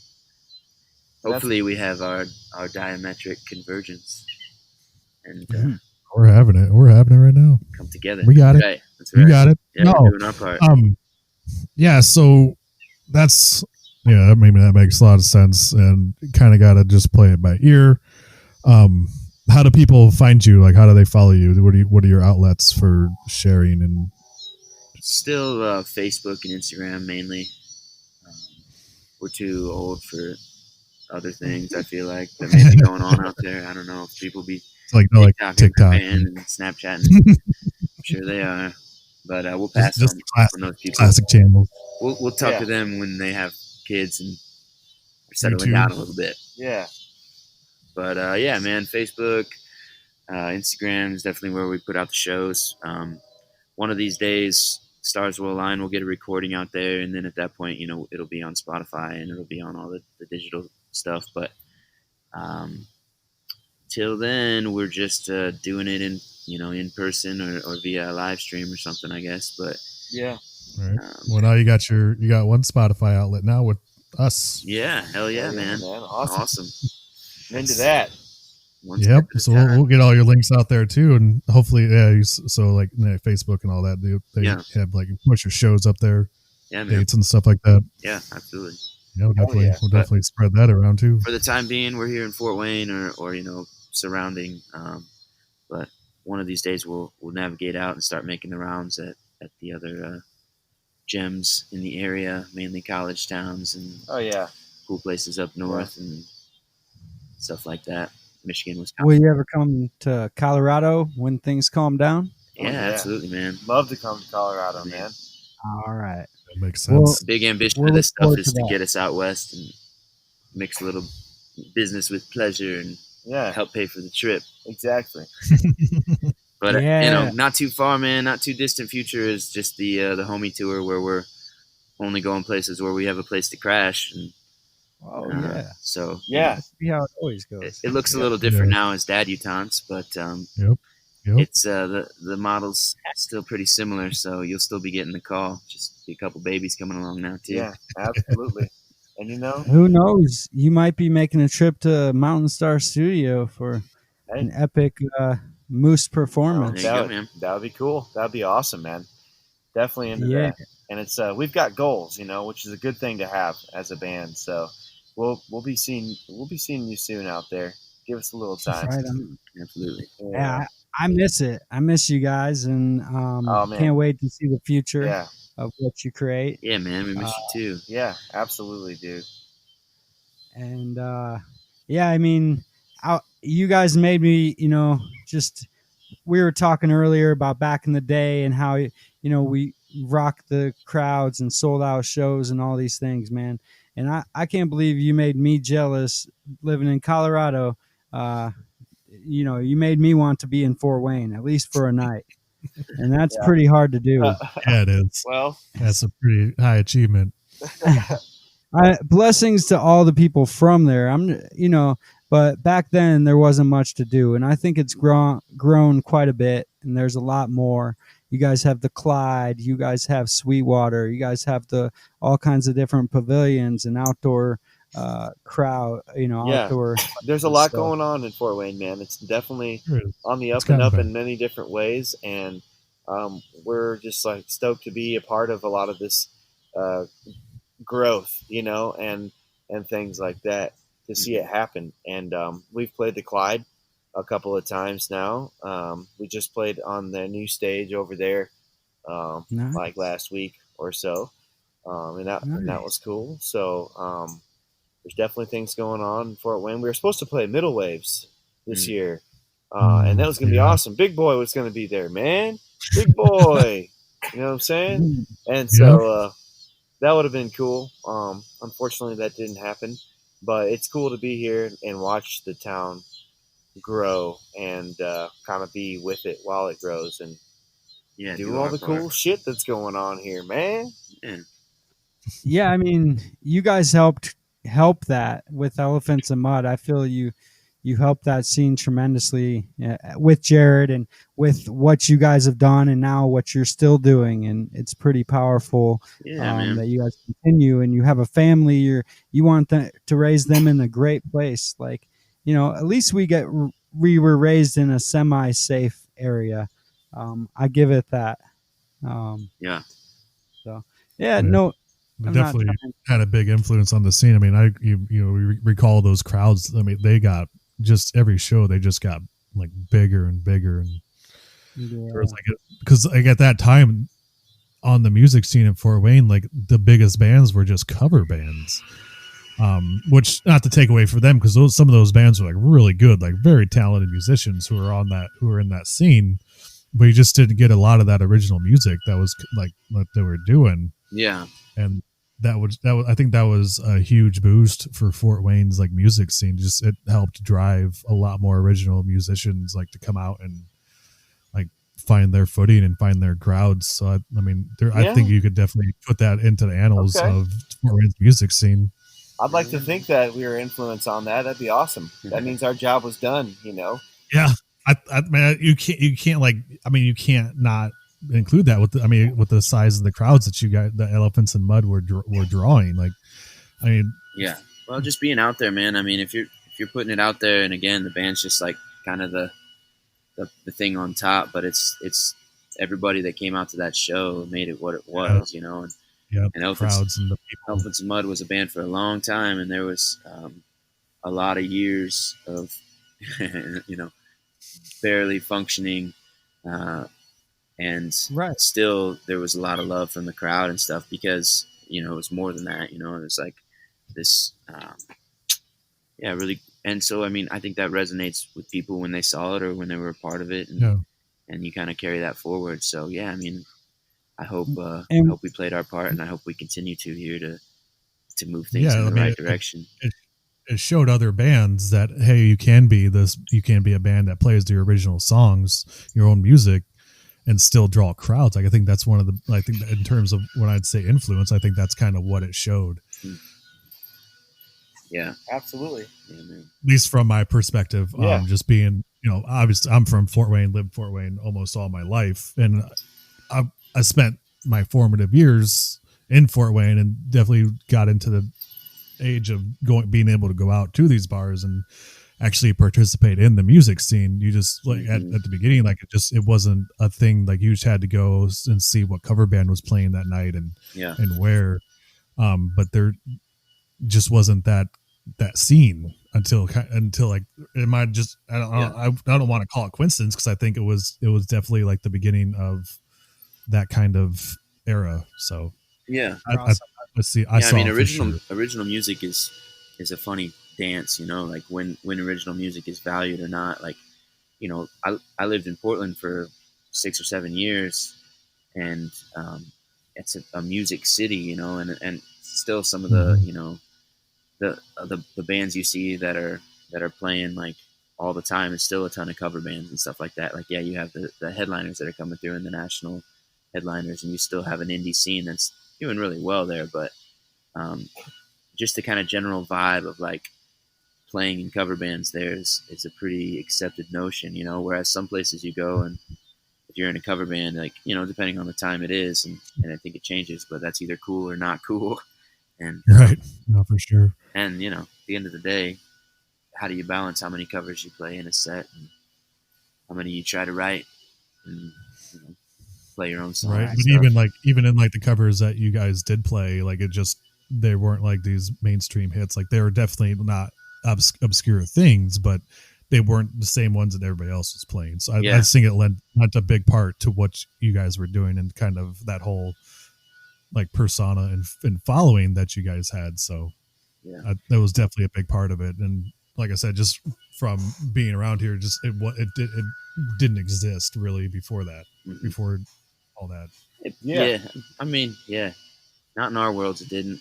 No. Yeah. No. And I think Jared has had a really nice way of like picking those obscure covers that we did that were kind of like, not the songs they weren't this first pick of the bands that you would cover. It's not Right. like we're Wasn't Freebird. So yeah, like Yeah, it was- Freebird, it was a it punk wasn't the mix Freebird. of- So Right. Yeah. What was it like playing with Josh Fischel? That's it was awesome. fun, man. It was fun. Fischel? It was a lot of fun. It was a lot of fun. We had For some sure. good times. We learned a lot from him. I think we all ate acid in New Mexico desert together, and that was a dangerous time. And he took us for a ride. Let's just say that. And we learned a lot about each other. Yeah. Yeah, he was Right an on. awesome guy, man. Okay. Yeah. Really awesome There guy. you go. Good guy, absolutely. Yeah, he definitely For sure. took us under his wing and took good care of us when we were on the road with him that short time, and we're grateful for it. Absolutely. Yeah. He was a special person. I know that. Yeah, absolutely, man. He's very unique Yes. with what he does. I remember John. He was like telling you to make sure you breathe when you're singing or playing guitar. I believe, right? Yeah. He was Definitely preaching kind of that. like Are you a supposed to do that? He was Sometimes. Sometimes I breathe. Sometimes I just hold my breath as long as I can and see what happens.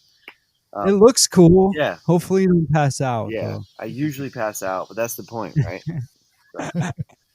I see. But yeah, I see. he was like a Papa Bear, for a little bit there. Definitely. Definitely had Yeah. some good tips on singing. He was a wonderful vocalist, man. He did, Beautiful voice, did right? he did some cool stuff. Mhm. So, but yeah, Yeah. He was good guy. he was a really reassuring like pat on the back of doing it ourselves and doing our own thing and not sacrificing originality for stuff because the tours we went on we had like it was from East Coast to West Coast and Mhm. there was we were staying at just places where he had those homie hookups and but he'd been doing it long enough that those homie hookups are pretty sweet. There's like party lofts and Yeah, all all sorts these of really surprises, nice man. places. Mostly, I think there's only like one or two sketch places. Yeah. And, and then we just hit a couple jackpots too. Our buddy Mike was on the road for business or whatever, and had all these points racked up, and bought us just a suite at this hotel so we could have the hotel life for one night and stuff. But Yeah. we just got taken really good care of on that tour, and it was mostly because of Josh. And it was really reassuring in a lot of the stuff we were doing and the ways we were doing it, and I think it boosted us to continue doing Yeah, things that that we wanted to. absolutely. Definitely was an Yeah. inspiration. I thought that was really cool, and it was really huge for Jared. I know. Yeah, yeah. Him and Jared were kindred spirits, man. They had a really close Absolutely. bond. So They were like, two peas in a pod for sure, man. So yeah, I mean, Jared was Yeah.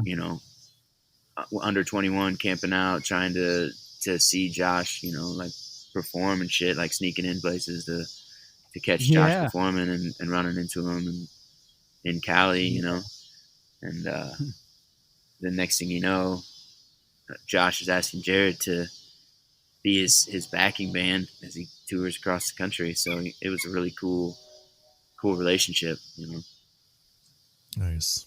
In such a short time. Yeah, yeah, absolutely. It blossomed really quickly, and a lot of cool things came of it.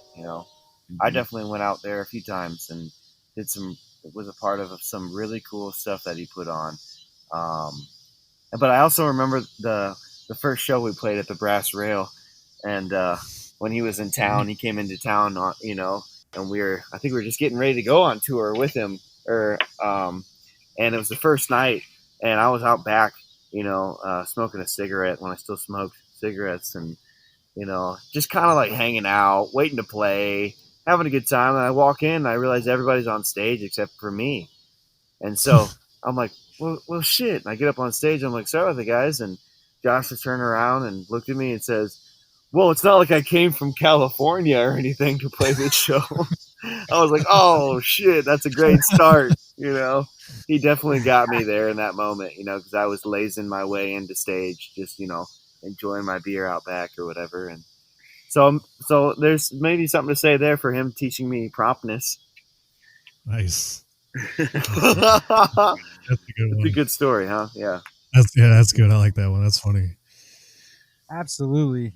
He helped us fall in love with New Mexico chilies and a New Mexican breakfast smothered in Oh yeah, hot red chili, and green chili. I learned the love salsa. of hot peppers through that tour. Yeah, that was fun. We woke up early one morning. Josh and I went to the farmers market in New Mexico when we were touring through there, and I bought some peppers that I thought I got the mild bag. I got a really hot bag, and I woke up the next morning in the hotel and decided to have hot peppers for breakfast. It was only hot peppers and oil. There was nothing to eat them with. So I just downed these hot peppers, man, and I just remember feeling it burn from my throat all the way down my esophagus. Yeah, you were in rough shape. All the way through, Yeah. fiery butthole later on. Yeah. The entire journey felt it. But that was quite the experience, and it's a good time. Good tour, good guy. A lot of cool things came of it, and here we are today. That's right. Absolutely. Long live Josh Fischel and Bargain Music. Yeah, absolutely. R.I.P. Yeah. What I'm super excited to see where you guys take this, and I was going to come out there and see Billy Strings, and then we're going to have a meeting and make me your manager, but that never happened. But we can postpone that until after COVID, and we can see where things fall. That's where I stand. All right. I know you asked me. No, All right. I'm totally kidding. Must apply in person. Yeah. That's the Like rule. Andrew, right? Yeah, man. Right. Absolutely. I'm kidding. Should be easier for me though. I'm happy where I'm at. Technically. But yeah, I was super, it was exciting to see you guys get together right away when you both moved back, and now you both have little young kids. And I think you're right, Lynn and John, you both said like the music is great for all ages, and it is a way you can evolve and become old men and still be playing string music. It's pretty cool. Yeah, Yeah, man. definitely. Old men. I feel like an old man when I play string music, but in I a good bet. way, Right. Like- It's supposed to be that like way. I though. could do it for the rest of my life until I'm old. Like, just get him a good rocking chair. Yeah, just give me a Let good him be. rocking chair. Let me go. There you go. I'll be playing my fucking French horn. Right on your front porch. And your voice gets better as you get older in bluegrass. Yeah, Right? exactly. Yeah. That's what I've heard, so I'm holding on to that. I mean, Yeah, look at that new Corey. yeah. Might as well start with old music, so you end up feeling, like you didn't have to go backwards. Yeah, you only get better. Yeah. I'm kidding. It's actually the young wave, and like I said, Billy Strings and Green Sky Bluegrass and all these other bands are doing a new style with all these new technologies mixed with their old traditional music, and it's super great to see. It's I love to listen to. It's some of my favorite music. So Yeah, man, it's cool. It's fun. I mean, Americana is a genre of kind of cherry picking in itself. Like it's kind of what we do as an American culture. We kind of just cherry pick from other cultures and stuff. So that, bluegrass music and the styles of that definitely is in that same truth of cherry picking different stuff from blues and from old fiddle, like Appalachian folk songs, and all the places that it all came from. And at different times we called it different things, but it's still always just people out there doing what they maybe are supposed to do and what they want to do, of playing music and playing the music they want to play and playing what people want to hear. And yeah, we're at an interesting point now where there's just so much out there that still, when you're cherry picking stuff, it's gonna have lots of different they can have lots of different directions, so we try to keep it rooted in some tradition, but definitely keep it fun and ironic and modern and classic and all kinds of things. We just kind of try to take it for a spin and have fun with it and apply it to different gigs and scenarios that we are given the opportunity to play. So yeah, absolutely. Nice. And we, as we kind of are latecomers into this scene, and in all reality, it's fun to dive into it and take that history lesson of where this stuff came from and who inspired who and how it came to be. So at any time you could find something so cool that you're like, hey, we should do this, cool fiddle tune or this cool Doc Watson tune or Billy Strings plays something and you're like, what the fuck, that song's amazing, and come to find out it's a John Hartford tune or something maybe. But there's just that's an awesome history to look back on. Yeah, so much cool stuff so much to pick from and check out. So awesome. Well, it sounds like you guys are set up for a good long haul. So yeah, man, it feels good. We'll see how we sound. Find that natural kind of area to be in with your music, and if it feels good, you just go with it. But it sounds like you guys kind of found like a nice little wave to ride for as long as you can, I guess. Yeah, man, absolutely, dude. And we're riding that wave, and we're turning people on, and doing our thing. Yeah. Well, I think we want to book a co-headlining show at the ranch, and it will be the Debutants and Jared. How does that sound? Oh, it's on. Let's do it. Sounds good to us, man. Right on. We'll try to make it happen. Well, if you came here, we've been known to be on the stage all together again. I heard that. Yeah. Now, so. Yeah, absolutely. We had plans. That was the first show we missed when this whole thing happened. We had plans to. Jared was going to be at that show. Yeah, he's going to be at that show, and we were going to do some stuff with him, and we were going to play like a bluegrassy version of Meat Hammer. And nice. Spoiler alert! Yeah, too late now. It's over, baby. That show's over. It did not happen. It did not happen. Meat Hammer Bluegrass Meat Hammer. You heard it here first, guys. You heard it. We had other surprises, ready to go too, but so those are the sealed ones. Well, you'll get them. Yeah. We'll start unsealing them. You'll never know. I already gave you too much. That's just a little teaser, a little taste for people to keep them interested. Yeah. There's more in the works. Well, we'd love to come out to Colorado anytime. Yeah.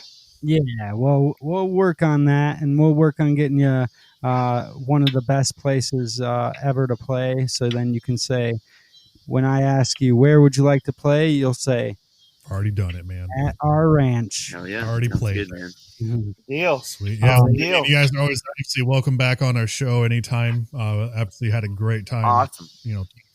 Shooting the shit and just catching up and it's fun, man.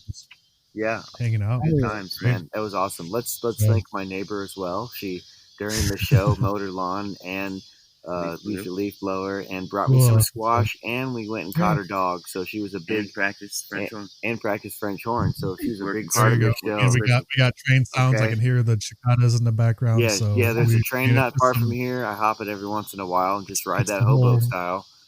Indiana ambiance in the background, man. Man, that's what we do here. We chill. Cicadas too. Cicadas. Yep, you got it, man. Yeah, hopefully that was a nice touch. Yeah. Hey, I love it, guys. Awesome.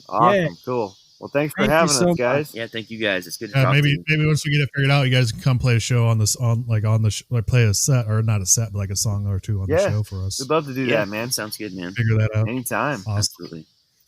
And yeah, we appreciate you guys, letting us kind of get the word out for Elephants in Mud in the middle of our shows. We've been playing it in the middle of the shows and just trying to get the word out as much as possible. So it's been very relevant to what's going on in the world, and we feel the world needs to hear Elephants in Mud again. Nice, man. Yeah, absolutely. Viva Elephants in And Mud, baby. Viva Las And actually, Vegas. if you guys don't mind, I can rip a couple like songs from your videos and share those too on our shows. Yeah. Rip the Yeah. Debutants videos Yeah. for sure, man. Definitely. Awesome. Yeah, those Yeah, are just make sure totally we up get for your grabs. permission for that. Yeah, that's cool, man. Cool, No man. problem. Yeah. Awesome. Sounds great. Awesome. Well, thanks again, you guys. Really appreciate it. Yeah, for sure. Hang out a little bit after we stop recording so I can make sure we got everything. But Yeah, no problem. Okay. awesome. And Awesome having you. You guys weren't trying to play today, were you? Oh, Probably not. Probably not. Not today. okay. No, totally We're away cool. from our Yeah, instruments at the we got a moment. lot. We could try to get something for you tomorrow or something and send it. Like I could get a video and send Oh, it. that would be cool. Yeah. If we can just audio for our mid roll. Yeah. If we I mean, play- video. I mean, even if you do a If video, I send yeah, you like a that's fine decent too. iPhone video, Andrew Yeah, I can just rip it off that. because that's Yeah, the we would love to use iPhone Heavy Fun. mic's pretty decent. So Yes. Cool. all right, and Perfect. then if not, Um, maybe if you find anything, whatever, Andrew, you're totally welcome to rip anything that we're playing. Definitely. Cool. Yeah, definitely like to share it, put Hell it out yeah. there too. Yeah. We got listeners all the Yeah. way out to Germany and places Oh, like that. that's- So we're yeah. worldwide, man. Nice. Okay. Ireland. Sounds awesome. Weirdos all over Yeah, the so- world. We Yeah, even have Hell some yeah. Mars. absolutely. We're, We have we're, like we're A converging couple them. listeners in Mars too, guys. We're gonna Mars. reach out Wow, to that's the great. space demographic. Okay. Martian. Yeah, it tells us what planet people listen from. It's pretty crazy. Yeah. Yeah. We got like 99% Earth and then like Yeah. 1% Mars. Yep. So we're working. Oh on it. wow. Okay. All right, and that is the end of that one. And again, that was a lot of fun. I had a lot of fun with that one. I mean, even at one point, then Lynn turned it on to interviewing us a little bit, so that was enjoyable for sure, man. Yeah, and I mean, super cool guys. John's actually my stepbrother, and Lynn is basically my brother because they were part. We talk about it, but they were part of Elephants in Mud, and Yep. super inspirational band that we've used multiple times in our intros and even the mid rolls. So, yeah, I mean, they're just great at what they do. I hope they keep playing along and living their dream. Yep. They both have young kids, and I hope they teach their kids the same, to keep loving and doing what you love. Yep, and hopefully they do consider me for that engineer part for their sound. Yeah. That'd be fun. No, but they're doing awesome. They have an awesome following going on here in Fort Wayne, which is not really surprising because I mean it's kind of very countryish state for the considering its geographical location. I mean, with us being northern, there's a lot of kind of that country vibe to what goes on in Indiana, at least up here in Fort Wayne. But it's awesome because they're playing great music and just getting people together. I know just recently they had a couple outdoor things, so it's all good. Like I'm really happy for them, and I think their sound is amazing. I wish them all the best.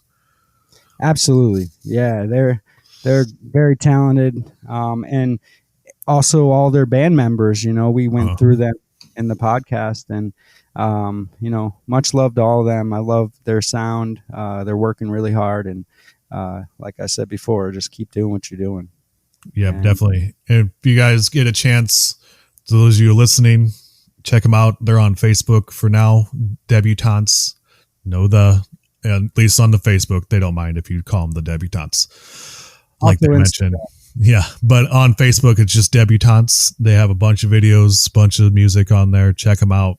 And then it also has upcoming shows. Definitely want to get out to one of their live shows because I've only seen recordings at this point, but they are a lot of fun. Absolutely. And everybody check us out on our all of our social media. Shoot us messages if you have any questions or any episodes that you would like us to cover. You never know, we could get on one of those, so let us know. Yeah, definitely always open to ideas. Yeah. And also, once again, just as we're going out, I just wanted to mention once again, rest in peace to my mother, April Michelle Hines. And she was a beautiful soul, and she lives on through her sons and everyone she touched. Absolutely. All right. Thank you for that. Yeah, we're all with you there, man.